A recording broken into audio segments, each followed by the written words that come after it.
Alamin ang latest weather update ngayon dito sa Sir Aris Official Weather News Today.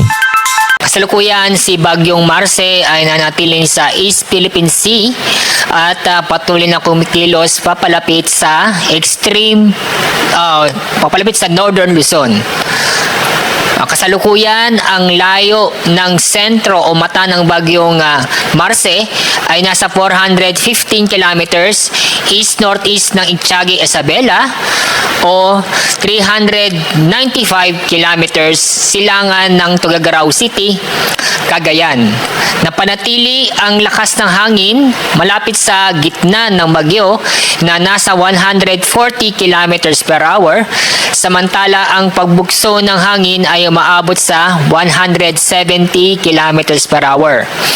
Ito'y inaasahan na kikilos sa direksyong west-northwest sa bilis na 15 kilometers per hour. Sa track at intensity forecast ng Bagyong Marce, inaasahan pa rin na ito'y kikilos generally westward ang Bagyong Marce hanggang sa paglabas ng Philippine Area of Responsibility.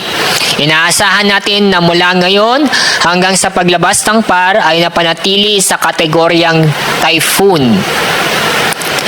Kapag hindi magbabago ang kanyang paggalaw, inaasahan natin sa araw ng Thursday ng hapon o Thursday ng evening, itong mata o sentro ng Bagyong Marce ay posibleng maglandfall sa Babuyan Islands o dadaan sa malapit nito o posibleng ding maglandfall sa northern portion ng Mainang Cagayan or dadaan sa malapit nito.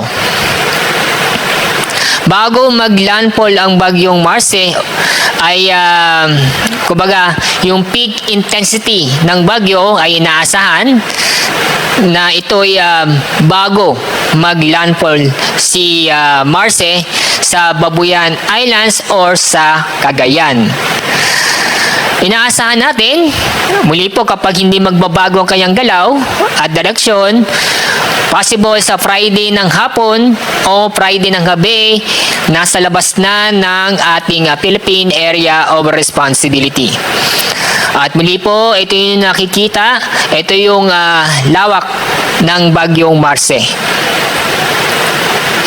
Okay, narito ang mga lugar nasa ilalim ng Tropical Cyclone Wind Signal.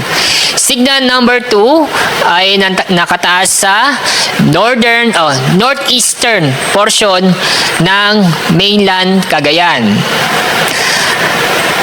At signal number 1 naman ay nakataas sa Batanes, sa lalabing bahagi ng Cagayan, kasama ang Babuyan Islands, Ilocos Norte, Ilocos Sur, Apayao, Abra, Kalinga, Mountain Province, Ifugao, northern portion ng Benguet, Isabela, Nueva Vizcaya, Quirino, at northern portion ng Aurora.